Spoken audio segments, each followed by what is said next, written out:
He says he's not going to make it. Mm. He told me that a while ago, like this morning, pretty much. That's sad. Yeah. I was hoping that I could look up and just look at his beautiful beautiful face, just sitting there smirking and smiling. Drinking our beer, If having fun. I think if he felt good, he would be here. I mean, he's just like literally right over there, so why wouldn't he be? Exactly. Awesome. Well, welcome back to the Bench Racing Podcast. We have a little different. This is even bonus. I wanted to start doing like a little thing called like Legends. So I could get more like Tim Cox, Daryl Dodd, Scott Coxhouse, stuff like that, where they didn't feel pressured to be on the live portion, because a lot of them were like, I don't think I have anything to talk about for an hour. But this is like a nice little 10, 15 minute little thing here. So I'm like your experimental monkey? Yes. Okay. You are the kitchen sink, and I am throwing you at the car. Apparently. So. So you can kind of figure out the timeline here based on who's talking right now, so you can backtrack what date this is. But yeah, I just kind of want to try this out real quick, see if it's anything that our listeners like. But with us, we have Mike Sullivan. Sure. And you have, he is my hero. I think everybody knows that. Yes. But if you don't know, now you do. Yeah. He is my hero. When I raced go-karts at Badger, we'd go Saturday night to Wilmot to watch, and there was just this modified just ripping the top, 4 over, didn't matter if the right rear or right front was on the cushion, and he just looked so badass doing it.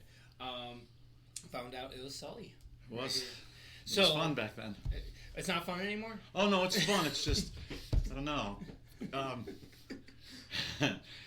It's just not there like it used to be. I don't know. It was like, it was so natural back then. I was quite a bit younger. And now it just feels like it's more forced than it is natural. Yeah. Of course, when you smack your head around a few times too, that'll... So you feel like you lost your talent, or you just lost your natural raw speed? I think that... Honestly, I think it's a combination of a couple of things. I think a lot of guys don't want to admit it, but as they start to get older, such as myself, you lose a little bit. You lose a couple things, I think. You lose a little bit of your ability with your reflexes. That's number one. You probably don't have as big of balls as you had, when you have more thoughts about when Sunday morning. Well into your 50s, like I am now, and you're not 30 years old. That makes a pretty big difference. But you look so good to be 50. Thank you. I appreciate that. And then the other thing, I guess, is that, and this isn't that way for everybody, it just is for me, back then I was all in, and lately it's, you get out what you put in, and I've been about 80% in, so I'm not. Gotcha. So more like the maintenance and like the back stuff in the pit. And it's just everything, the determination, the shop stuff that needs to be done. Keeping up on suspension and shocks and setups and stuff like that. I was all about that kind of stuff back then, and now I've had to rely on a lot of people to kind of assist me with that. So gotcha. Yeah. So do you think because you ran the non-wing, that's like your last car since you started that in 2015, 2016, right? 2016 I ran the non-wing in 2016, and then I took I jumped in a modified for a couple nights and said, nah, just wasn't feeling it. And then I was gone until 21, right? Well, Ryan jumped in my modified that I had sitting around and ran that, and then him and I started putting stuff together, and we ran. I said, well, I'll get back in. It sounds like fun. Let's do it together. So that's what we did. And then when was that? 2020, maybe? Yeah. 20. 20, yeah. That was 20 because that was the red Yeah. car. Well, yeah. He ran in 2020. So 2021, 22, 23. Well, not with Ryan. Ryan was just the first 2 years, and then last year I only ran 4 races. Yeah. So. Yeah, and some of those races were kind of crazy. Yeah, one was. Well, yeah, we'll talk about those too coming up. Okay. But yeah, so you ran the non-wing for the last on and off since 2016. Right. Before that, you ran modifieds from forever, right? Well, I started off in mini mods and then switched to modifieds in, I think my first full season was 97. 96 or no, I think it was 97. So 97 until the last modified feature I won was in 2014. So that wasn't the last time I was in a mod. I was in one in no, I'm sorry, 2015. 16 was the sprint car. 17 was 2 races in a mod, and then I stopped. I didn't race for a while. Yeah. Okay. Awesome. So out of all your, I've been semi-retired about 3 or 4 times now. I mean, as a race car driver, I think that's 101, right? You say you're retired. I think there's a lot of guys that say the same thing every year. Come back every year. I think we know who some of them are. Yeah, you know who we're talking about. Yeah.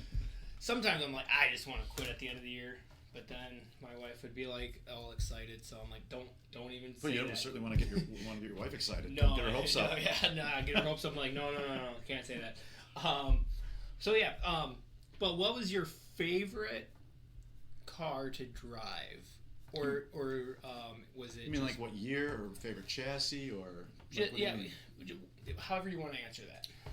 So probably some of the best race cars we had were called Victory chassis, and they were real popular. They were from a company called JR Motorsports. Okay. And so I raced for Tony Jenkins for quite a while, from the end of 2003 until 2009. I raced for him. But my most favorite car to drive ever was an Ellis chassis. So, okay. And it was a really oddball suspension setup. You went the Tim Cox route. Well, not a lot of people were running it. That car was really fun to drive. It was always fast. Once we got it figured out, it was always fast. Didn't need to make a ton of changes to the car. When the track would change, it was always really, really good. It spent a lot of time with the left front wheel in the air, but it looked cool. It looked cool, and it went fast. But back then, you could look cool and go fast. Now, if you're skying the left front wheel all the way around the track on a modified, you're probably not going fast. But it was different back then. You want to suck the left rear in now? Yeah. They're over. Yeah, right. Yeah, a lot more now. Okay, so what was your favorite car to work on? A sprint car. Sprint car. It's not even close. Yeah, A modified is so much more of a pain to work on. I mean, in the amount of time it takes you to do normal maintenance on a sprint car, that's how long it would take you to pull off the damaged body panels on your mod, flatten them out and pressure wash them, and you haven't even started on your maintenance or anything. Yeah. Wow. That sounds like hell. Yeah. And it was pretty much every week. I mean, even if the panels weren't, torn off the car, you didn't have to take the whole car apart. The whole underneath of the car needed a complete deep cleaning and everything. You had to go through everything. And there's so many more moving parts in a modified than there are in a sprint car. So it's just more work. Yeah. What was your favorite win? Or when I say your favorite win, what's the first one that comes to mind? My first win was my favorite. So track, date, what was that? So I remember that it was Dave's American Muffler Night. So Dave Holden, God rest his soul. It was Dave's American Muffler Night, and I won. I almost won my first feature in 99, which would have been 97, 98, 99, my third season. Okay. And, no, I take it back. 98. I lost my power steering. It was a double feature night. I lost my power steering. In the first feature. Forgot. Rob Olson got past me. I finished in second. I didn't go to the claiming area, which was in the infield, because I knew we had issues and we had another feature coming up. So I drove straight to the pits and got disqualified. Didn't even get my second place. And I led most of the race until I started to lose steering. So it took me another 3 years to win my first feature. Yeah, that was the best one. That was fun. And that was at Wilmot? That was at Wilmot, yeah. Oh, okay. Nice. That was in the clown car. The clown car. Certain people will know what I'm talking about. Or the Partridge Family car, some people called it. And that was pretty ugly. And that's back when the track was like reverse bank almost. Yeah, you felt like you're falling off the face of the earth at that time. Yeah, it was really pretty flat. Not like now. Now it's, both different, but now it's better, I think. It's a lot better now. Yeah. I'm sure we'll get into this more with Tom Brown in the bonus portion of it, but Super Nats. Super Nationals, yeah. I was there. And 98 to, we went from 98 to 2006. Okay. So I haven't been in, I'll do the math, a long time, 18 years. But I mean, you still made the feature. Both they're like the whole week, right? Yeah, during that period of time, I made 2 features, and I won 3 heat races and made 2 features. But there's a lot of guys that probably don't want to hear me talk about that because I've been known to get drunk and talk about that sometimes, so it's a little embarrassing. If you're out there, Dave Wallace and Tom Eller, Ryan Marshall. Okay, well, that will definitely be on the bonus because we will be drinking throughout the live portion for the bonus, before the bonus, so I'm sure we'll hear that story. So tune in for that, or go back. I don't even know when I'm going to be posting this. Okay.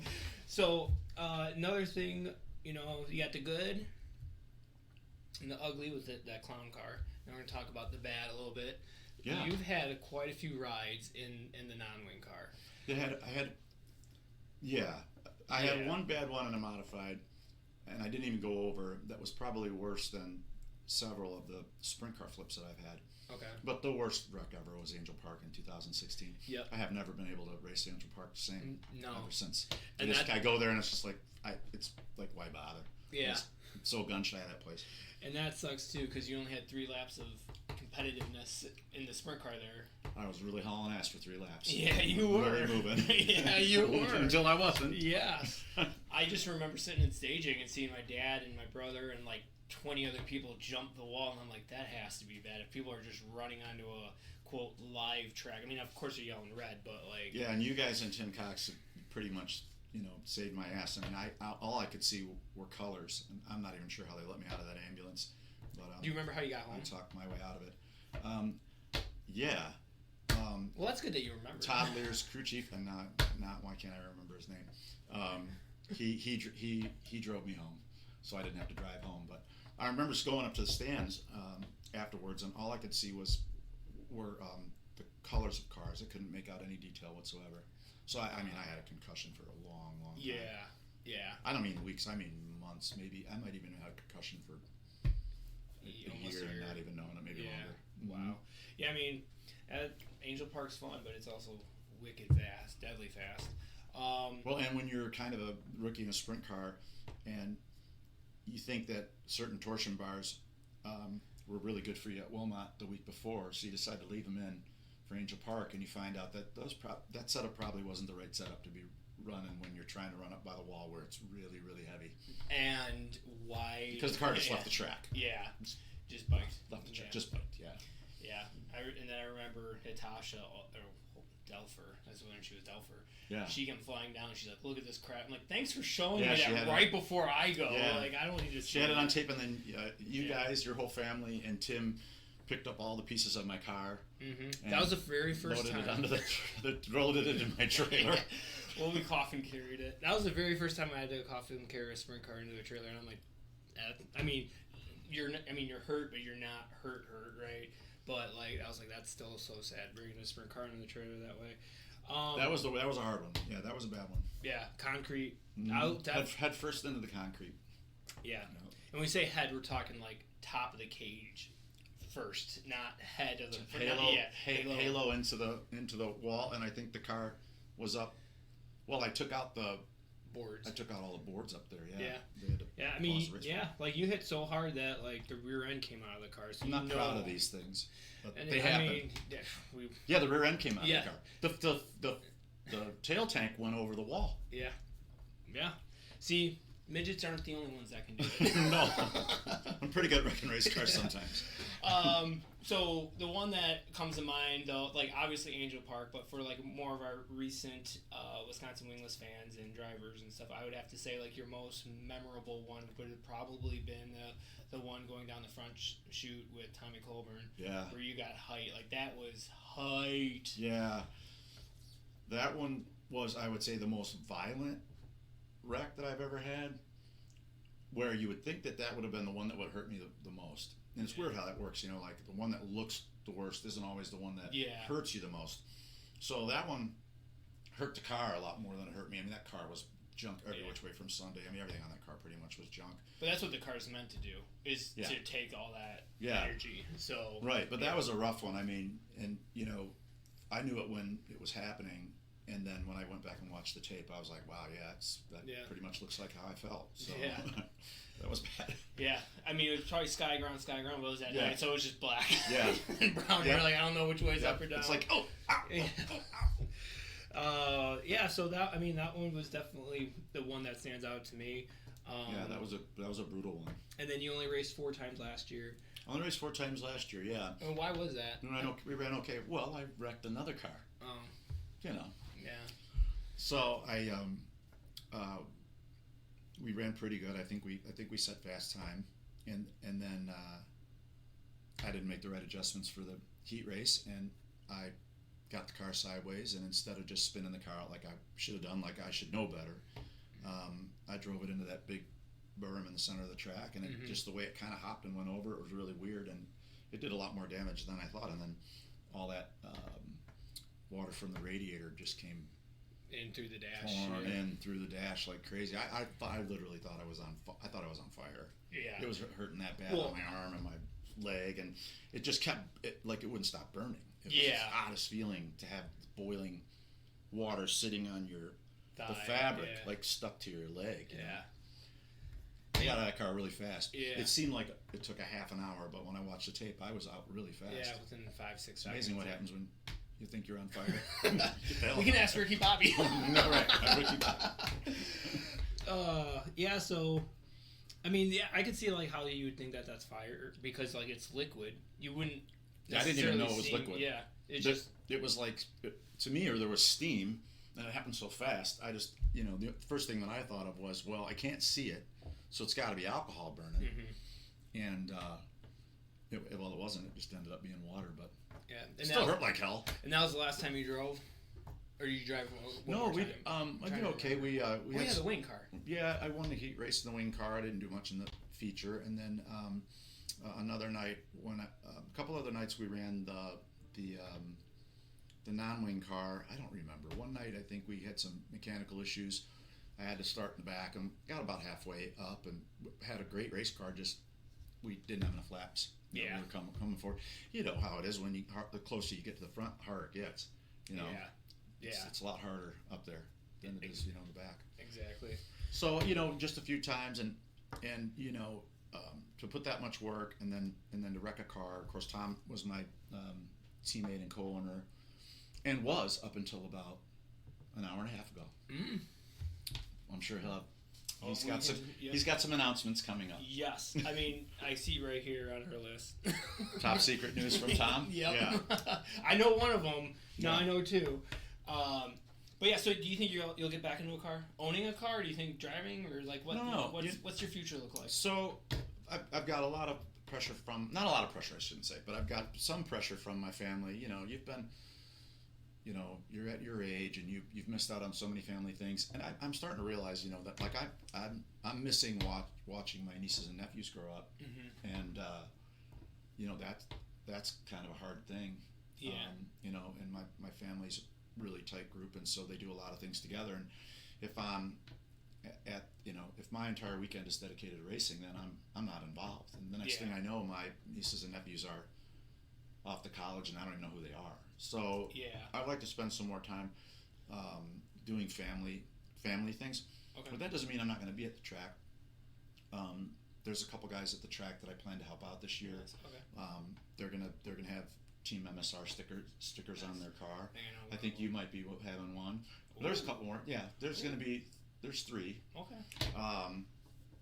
And so that'll be fun, and I'll just go whenever I want. Sometimes I'll go in the stands, and sometimes I'll go in the pit. Have fun or help out. Yeah, whatever. I've been trying to cool the whole drinking thing down, so maybe I won't. You never know. I say that sometimes, but yeah. Well, I guess I'm going to be the only one drinking actually tonight. Yeah, I just thought about that. Yeah, I'm having a Sprite. And Tom Brown's having a Coke. He is, yep. I'm going to have Miller. Oh, man.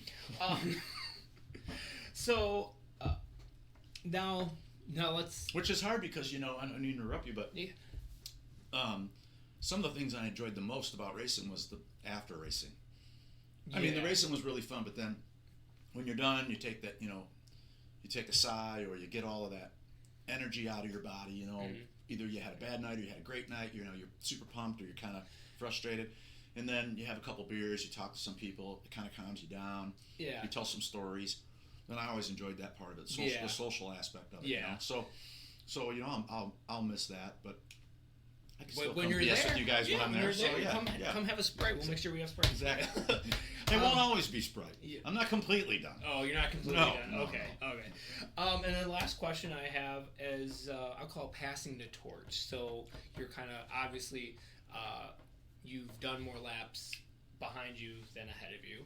Yes. I don't plan to be not in a car ever again. Yeah. I just don't know when the next time will be. Okay. And it's not, and I don't see myself ever running another full season. It would just be just for fun. Yeah. Here and there. Yep. Awesome. Exactly. Yep. So I'll call this part passing the torch.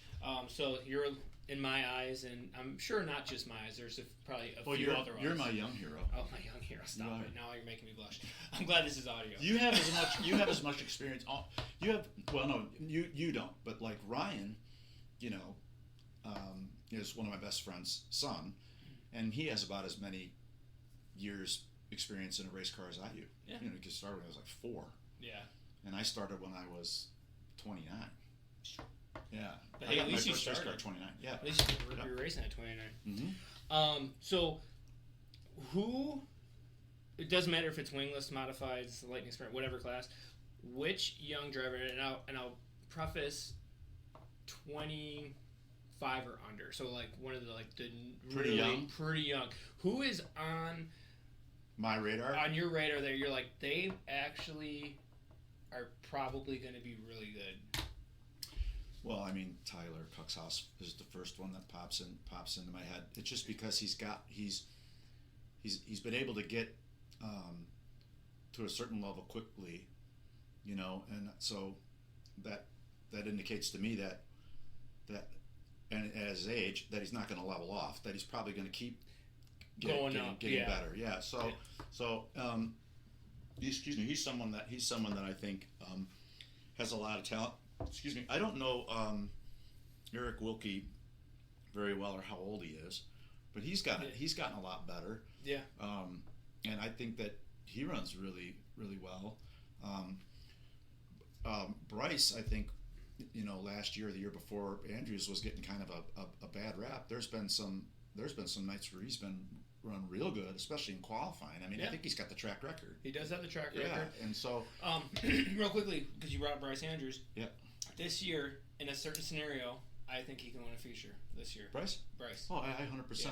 100%. Yep, I think he's got it. He. I don't think he's going to come from row 5 to win it. He gets better. But I think if he starts on the front row and it's a hammer down track and it's narrow and it goes flag to flag, I don't think he's going to make as many mistakes as people think he's going to make. No, he makes less mistakes every time he gets in the car. So so just like Tyler, he's getting better and better and better every time too. So I put him in there, and I know I'm missing. I've got to be missing some obvious people. Who's that one? The young man that I think he bought the engine that I used to have in the championship engine that was in Ryan's car. Yeah, Tristan Furstead. Yeah, he looked like he wasn't going to be real fast, and then all of a sudden he looked like he was going to be real fast. Mm-hmm. Real fast, like it happened quickly. Yeah. So. Yeah, those are all really good shouts. And so hey, you guys like Seth Johnson. I don't know how old he is, but he's got to be. I mean, he's on the younger side. Yeah, he's got some nights where he looks like a world beater. And there's two. I feel like there's 3 kind of rookies, and we all hit them. You have Tyler Cuxhouse, mm-hmm. who keeps his nose clean, right. and just like almost sneaks up there. And comes from a successful racing family. Yeah, but he's not like. I call it jazz hands, where he's like all over the place, like he's just running his line, really consistent, really quick. Came from the go-karts like you. Exactly. Then you also have rookies kind of like more Bryce, where they crash a few times in one year, or have back-to-back years where they crash. They're figuring stuff out. But they're gonna get there. Yes, they're gonna get there. They're just crashing. Might take a little longer. It took me a little while to get there. And then you have the first Seth one, which is like it's just like a light switch, where it's all of a sudden they're like. Oh, it clicked. Yeah, just something clicked. Yeah. Or they figured something out, and he figured something out the way he needed to drive the car, or decided that, because I remember like when the light bulb kind of went off in my head, and it was when Mike Weddlestat came to the track in the early 2000s and just annihilated all of us, made us just look like clowns out there, every one of us. And I watched what he did, and I'm like, well, if that guy can do that, why can't any one of us do that? And so once you get past that threshold, you know, where you got to follow the leader, everybody down on the bottom, and you decide to go try to run some places where they're not, and you screw up a bunch of times until you figure it out. Then you figure out something that works, and you start going pretty good. Exactly. Awesome. Well, we're going to have to wrap this show up. It's actually been 25 minutes, so that's really good. And I have so many more questions for you, but I'm so glad we still have the live, and then we have the bonus footage coming up, so we'll have a lot to talk about. Thank you, sir. But thank you for being the first legend. I'm actually I'm embarrassed to be the first legend, but I'm thankful. Okay, fine. I'm appreciative. Derek's Legends. There we go. Okay, thank you. I really appreciate it. Thank you, Derek, for having me. So awesome. Well, thank you guys. And if you like this, please like, subscribe, follow Crane Racing on TikTok, Facebook, YouTube. Ooh, I'd like to say one more thing too. Yeah, go ahead. Just something that I think I'm going to do throughout the season, depending how much time I'm going to be at the track. You know, I still want to be involved and I still want to have fun. So I'll probably do, you know, some monetary incentives for certain things here and there. You know, if you run like a decal or something, and you know, it might not be anything big, but you know, as the season goes, I'll have to get clearance from the powers that be, but I don't think they're gonna have a problem if somebody's contributing money to the class. So it's not going to be any enormous amount of money, but here and there I'll sprinkle it in. Well, either you heard it here first or they said it in the driver's meeting, because I don't know when I'm going to be posting this one. But yeah, awesome. Well, thank you so much, Sully, and we'll see you at the track. Thanks.